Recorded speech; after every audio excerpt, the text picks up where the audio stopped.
ഈ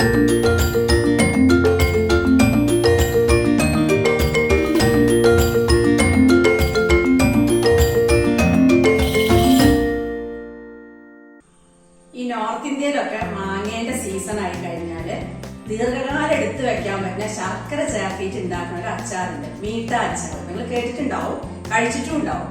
അപ്പൊ അതാണ് നമ്മളുടെ ഇന്നത്തെ റെസിപ്പി. അത് മധുരവും എരിവും പുളി എല്ലാം കൂടി ചേർന്നിട്ട് വളരെ സ്വാദിഷ്ടമായിട്ടുള്ളൊരു അച്ചാറാണിത്. അപ്പൊ നമുക്ക് വീഡിയോയിലേക്ക് പോവാം. ഈ മീട്ട അച്ചാർ ഉണ്ടാക്കാൻ വേണ്ടിയിട്ട് ഞാൻ ഇവിടെ 3 മൂവാണ്ട മാങ്ങ നല്ലോണം തോല് ചെത്തിയിട്ട് ഇതേമാതിരി കഷ്ണങ്ങളാക്കിയിട്ട് അരിഞ്ഞ് വെച്ചിട്ടുണ്ട്. അപ്പൊ ഇതേമാതിരിയുടെ അരിയുടെ ഞാൻ കാണിച്ചു തരാം.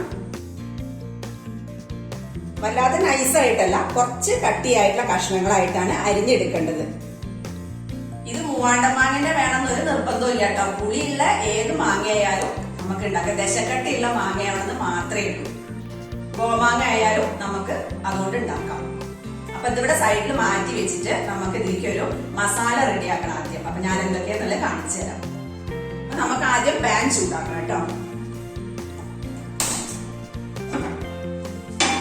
പാൻ ഒന്ന് ചൂടായ ശേഷം നമുക്ക് ഈ മസാലകള് എണ്ണയൊന്നും ചേർക്കാതെ ഡ്രൈ റോസ്റ്റ് ചെയ്തിട്ടാണ് എടുക്കേണ്ടത്. അപ്പൊ ഞാൻ എങ്ങനെയാന്നുള്ളത് കാണിച്ചു തരാം. അപ്പൊ പാൻ ചൂടായിട്ടുണ്ട്. ചൂടായതിനു ശേഷം നല്ലോണം ലോ ഫ്ലെയിമിലേക്ക് കുറച്ച് വെച്ചതിന് ശേഷം വേണം നമുക്ക് ഓരോന്നായിട്ട് ഇട്ട് കൊടുക്കാൻ. കാരണം പെരുംജീരകം ജീരകമൊക്കെയാണ് പെട്ടെന്ന് കരിയാനുള്ള സാധ്യത ഉണ്ട്. പിന്നെ ആദ്യം ഒരു 3/4 ടേബിൾ സ്പൂൺ പെരുംജീരകം, 3/4 ടേബിൾ സ്പൂൺ ആണ് കേട്ടോ, ടീസ്പൂൺ അല്ല. അതേപോലെ തന്നെ 1/2 ടേബിൾ സ്പൂൺ ഉലുവ. ഇനി ഇതിന്റെ കൂടെ 1/2 ടേബിൾ സ്പൂൺ നല്ല ജീരകം, അതേപോലെ 1/2 ടീസ്പൂൺ കുരുമുളക്. ഇനി ഇതിലേക്ക് വേണ്ടത് 1 ടേബിൾ സ്പൂൺ കടുക് പൊടിക്കല്ല, നമ്മൾ അതിന്റെ ആ ഒരു തൊലി ഉണ്ടല്ലോ അത് നീക്കിയെടുത്ത് അതിന്റെ പരിപ്പാണ്. മിക്സർ ജാറിലിട്ട് ഒന്ന് കറക്കിയിട്ട് അത് തെള്ളിയെടുത്താൽ മതി. ഇനി ഇതിന്റെ കൂടെ നമുക്ക് ചേർക്കേണ്ടത് ഒരു 4 ഗ്രാമ്പു, അതേപോലെ 2 കറുത്ത ഏലക്കായ, ബ്ലാക്ക് കാർഡമം എന്ന് പറയില്ലേ, അതാണ് ചേർത്തിട്ടത്. ഇനി ഇത് വല്ലാതെ മൂക്കൊന്നും വേണ്ട, ലോ ഫ്ലെയിമിൽ ഇട്ടിട്ട് നന്നായിട്ട് ഒരു മണം വരുന്ന വരെ മാത്രം ഒന്ന് വറുത്തെടുത്താൽ മതി. ഇനി നിങ്ങളുടെ കയ്യില് ബ്ലാക്ക് കാർഡമം ഇല്ലാന്ന് വിചാരിച്ചിട്ട് ഉണ്ടാക്കാതിരിക്കണ്ട. ഇത് നമ്മൾ സാധാരണ ഏലക്കായ ഉണ്ടല്ലോ, അതിൽ 3 4 ചേർത്തിയാൽ മതി. ബ്ലാക്ക് കാർഡമം നമ്മൾ ഇത് വറുത്തതിന് ശേഷം തോട് നമ്മളൊന്ന് ഉടച്ചിട്ട് അതിൻ്റെ ഉള്ളിലത്തെ കുരു എടുത്തിട്ട് ഇതിലിട്ടിട്ടാണ് നമുക്ക് പൊടിക്കേണ്ടത്. തോട് ഇതിൽ ഉപയോഗിക്കുന്നില്ല. അപ്പൊ അതേപോലെ തന്നെ പച്ച ഏലക്കായ ഇതേമാതിരി വറുത്തിട്ട് അതിലൊന്ന് ആ കുരു എടുത്തിട്ട് ഇതിലിട്ടിട്ട് പൊടിച്ചെടുത്താൽ മതി.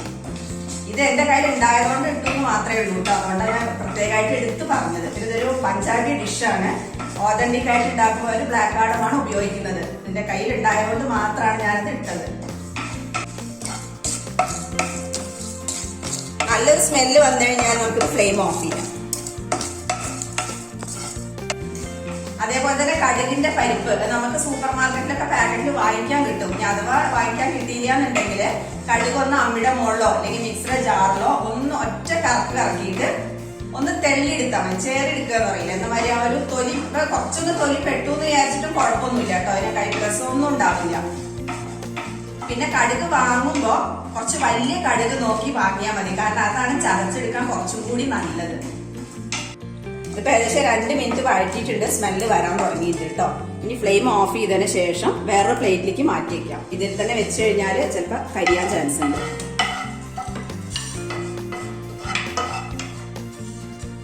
ഈ ബ്ലാക്ക് കാർഡം ഒന്ന് ഇടികല്ലിട്ടിട്ട് ഒന്ന് ഇതേപോലെ ഉടച്ചെടുത്തിട്ട് തൊലി ഇങ്ങോട്ട് നീക്കിയാൽ മതി. ഉണ്ടോ, ഇതിൻ്റെ ഉള്ളിലത്തെ ഒരു കറുത്ത സീഡ് ഉണ്ട്, അതാണ് നമുക്ക് വേണ്ടത്.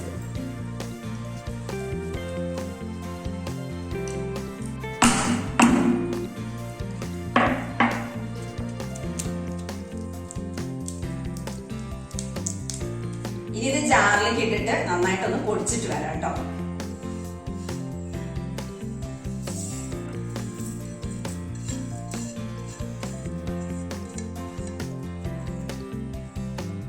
ഇതുപോലെ പൊടിച്ചെടുത്തിട്ടുണ്ട്. നമുക്ക് സൈഡിൽ മാറ്റി വയ്ക്കാം.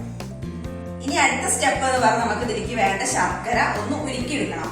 അതിന് വേണ്ടിയിട്ട് ഞാൻ ഇവിടെ ഒരു 3 വലിയ അച്ച ശർക്കര ഒന്ന് പൊടിച്ച് വെച്ചിട്ടുണ്ട്. പൊടിച്ച് വെച്ച് നമുക്ക് ഉരുക്കുന്ന സമയത്ത് പെട്ടെന്ന് ഉരുകി കിട്ടും. ഏകദേശം കണക്ക് പറയുകയാണെങ്കിൽ 100 ഗ്രാം ശർക്കരയാണ് എടുത്തിട്ടുള്ളത്. 3 മാങ്ങയ്ക്ക് കേട്ടോ, മീഡിയം സൈസ് മാങ്ങയാണ്. അപ്പൊ ഇത് ഉരുക്കിയെടുക്കാം. ശർക്കര ഞാൻ പാനിലേക്ക് ഇട്ട് കൊടുത്തിട്ടുണ്ട്. ഇനി ഇതിലേക്ക് ഒരു 1/2 കപ്പ് വെള്ളം ഒഴിച്ചിട്ട് നന്നായിട്ടൊന്ന് ഉരുക്കിയെടുക്കാം. ശർക്കര ഉരുക്കുമ്പോ നമ്മൾ ജസ്റ്റ് ഉരുക്ക മാത്രമേ വേണ്ടൂ, അല്ലാതെ നൂൽപ്പരിപ്പ് ഒന്നും ആവണ്ട കേട്ടോ. അത് പ്രത്യേകം ശ്രദ്ധിച്ചാൽ മതി. നൂൽപ്പരിപ്പ് ആയി കഴിഞ്ഞാൽ നമ്മുടെ അച്ചാറിലേക്ക് ഒഴിക്കുമ്പോഴേക്കും ഭയങ്കര ഹാർഡായി പോകും. നന്നായിട്ട് ഉരുക്കി വന്നിട്ടുണ്ട്. അതിലുള്ള കഷ്ണങ്ങളൊക്കെ നല്ലോണം അരിഞ്ഞിട്ടുണ്ട്. ഇത് നമുക്ക് ഫ്ലെയിം ഓഫ് ചെയ്യാം. ഇതിവിടെ ഇങ്ങനെ മാറ്റി വെക്കാം കേട്ടോ. ഇനി നമുക്ക് അച്ചാർ ഉണ്ടാക്കാൻ തുടങ്ങാം. ഞാൻ ഇവിടെ കടായി വെച്ചിട്ടുണ്ട്. ഇതേപോലത്തെ കടായിയോ അല്ലെങ്കിൽ കാസ്റ്റ് അയണിന്റെ എന്തെങ്കിലും പാത്രത്തിലാണ് അച്ചാർ ഉണ്ടാക്കേണ്ടത്. അലുമിനിയം പാത്രത്തിൽ ഒരിക്കലും ഉണ്ടാക്കരുത്. ഈ അച്ചാർ എന്നല്ല, ഏത് അച്ചാർ ഉണ്ടാക്കുമ്പോഴും അലുമിനിയം പാത്രത്തിൽ ഉണ്ടാക്കണ്ട. അപ്പൊ ഇത് ചൂടാക്കാൻ പറ്റാം.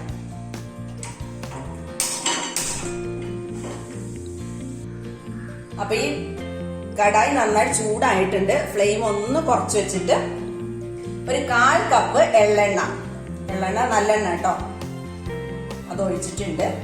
ഒന്ന് ചൂടാവട്ടെ. ഇപ്പൊ എണ്ണ നന്നായിട്ട് പുകഞ്ഞു വന്നിട്ടുണ്ട്. നമുക്ക് ഇതിലേക്ക് ഒരു 1/4 ടീസ്പൂൺ പെരിഞ്ജീരകം ഇട്ട് കൊടുക്കാം. ഞാൻ പെരിഞ്ജീരകം അധികം ഉപയോഗിക്കില്ല കേട്ടോ. മസാലയിലും കുറച്ചിട്ടുണ്ട്. ഇതിലും ഒരു 1/4 ടീസ്പൂണേ ഇട്ടിട്ടുള്ളൂ. അതേപോലെ തന്നെ ഇതിന്റെ കൂടെ ഒരു 1/4 ടീസ്പൂൺ കായത്തിന്റെ പൊടി ഇട്ട് കൊടുത്തിട്ടുണ്ട്.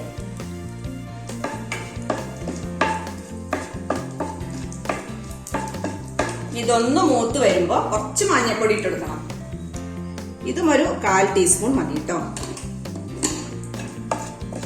എല്ലാം കൂടി നന്നായിട്ടൊന്ന് മിക്സ് ചെയ്ത് കൊടുക്കാം.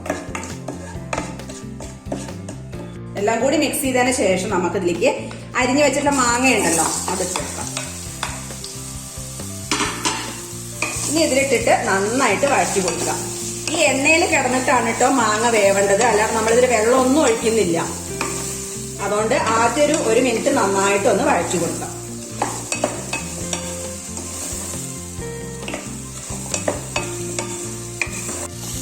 ഇപ്പൊ നന്നായിട്ട് വഴറ്റി കൊടുത്തിട്ടുണ്ട്. ഇനി ഇതിലേക്ക് നമുക്ക് ആവശ്യത്തിനുള്ള ഉപ്പ് ചേർക്കണം.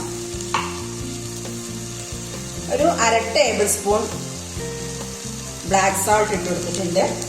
ഇനി അതേപോലെ തന്നെ ആവശ്യത്തിന് സാധാരണ ഉപ്പും കൂടെ ചേർക്കാം. അതും ഒരു 1/2 ടീസ്പൂൺ ഇട്ട് കൊടുത്തിട്ടുണ്ട്. നോക്കിയിട്ട് വേണമെങ്കിൽ ഇട്ട് കൊടുത്താൽ മതി. ഇത് രണ്ടും കൂടി മിക്സ് ചെയ്ത് കൊടുത്തതിന് ശേഷം മൂടി വെച്ചിട്ടൊന്ന് വേവിച്ചെടുക്കണം. അപ്പൊ ഉപ്പൊക്കെ ഇട്ട് കൊടുത്ത് നന്നായിട്ട് വഴറ്റി കൊടുത്തിട്ടുണ്ട്. നമുക്ക് ഇതൊന്ന് മൂടി വെച്ചിട്ട് 2-3 മിനിറ്റ് നന്നായിട്ടൊന്ന് വേവണം. പക്ഷെ വെന്തുടയാൻ പാടില്ല കേട്ടോ. കഷ്ണങ്ങൾ നമ്മളിങ്ങനെ സ്പൂൺ കൊണ്ട് കോരിയെടുക്കുമ്പോ കഷ്ണങ്ങളായിട്ട് തന്നെ കിടക്കണം. എന്നാൽ നമ്മൾ കട്ട് ചെയ്ത് കഴിഞ്ഞാൽ മുറിയാൻ വേണം. അങ്ങനെ അത്രേ വേവാൻ പാടുള്ളൂ. 2-3 മിനിറ്റ് വേവിക്കുന്നുള്ളൂ എന്നുണ്ടെങ്കിൽ നമ്മൾ ഇടയ്ക്കൊന്ന് തുറന്ന് ഇളക്കി കൊടുക്കണം കേട്ടോ. ഇളക്കി കൊടുത്തിട്ട് വെന്തോന്നുള്ളതും ചെക്ക് ചെയ്യണം. അല്ലാന്നുണ്ടെങ്കിൽ വല്ലാതെ വെന്തുടയും.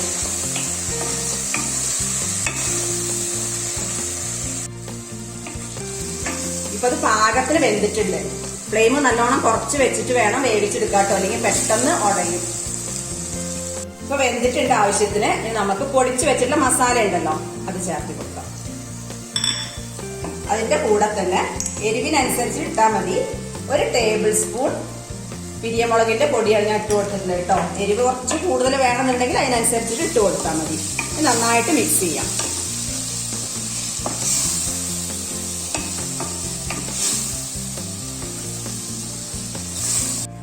ഇനി ഇതിലേക്ക് ഇതിന്റെ കൂടെ ഇട്ട് കൊടുക്കേണ്ടത് ഒരു 7-8 ഡേറ്റ്സ്, ഈത്തപ്പഴം. അത് കുരുവൊക്കെ കളഞ്ഞിട്ട് ഒന്ന് കട്ട് ചെയ്തിട്ടാണ് ഇട്ട് കൊടുക്കുന്നത്.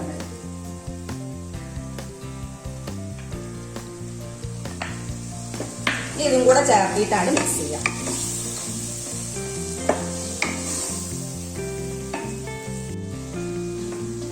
ഇപ്പൊ ഈത്തപ്പഴം ഇതിൽ കിടന്നിട്ട് ഒന്ന് സോഫ്റ്റ് ആയിട്ടുണ്ട്.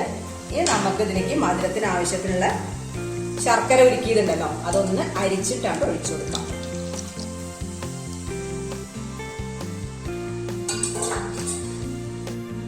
അപ്പൊ ശർക്കര ഉരുക്കിയത് ഒഴിക്കുമ്പോൾ നിങ്ങൾ വിചാരിക്കുന്നത് വല്ലാതെ ലൂസാണല്ലോ. പക്ഷെ നമ്മൾ ആ ശർക്കര ഒഴിച്ചതിന് ശേഷം നന്നായിട്ടൊന്ന് കുറുക്കി എടുക്കണം. ഒന്ന് വെള്ളം ഒന്ന് വറ്റി വരുമ്പോഴാണ് അതിന്റെ ശരിക്കുള്ള കൺസിസ്റ്റൻസിയിൽ വരിക. ഫ്ലെയിം ഒന്ന് കൂട്ടി വെച്ച് കൊടുത്തിട്ടുണ്ട്. നന്നായിട്ടൊന്ന് കുറുകി വരട്ടെ. അതാ കണ്ടോ, അതിങ്ങനെ വെള്ളം വറ്റി വരുന്നുണ്ട്. ഇനി ഒന്നും കൂടെ കുറുകി കഴിഞ്ഞാൽ നമുക്ക് ഫ്ലെയിം ഓഫ് ചെയ്യാം. അതാ നന്നായിട്ട് കുറുകി വന്നിട്ടുണ്ട്. തണുക്കുന്ന സമയത്ത് ഒന്നും കൂടി ടൈറ്റ് ആവും കേട്ടോ. അതുകൊണ്ട് നമുക്ക് ഫ്ലെയിം ഓഫ് ചെയ്യാം.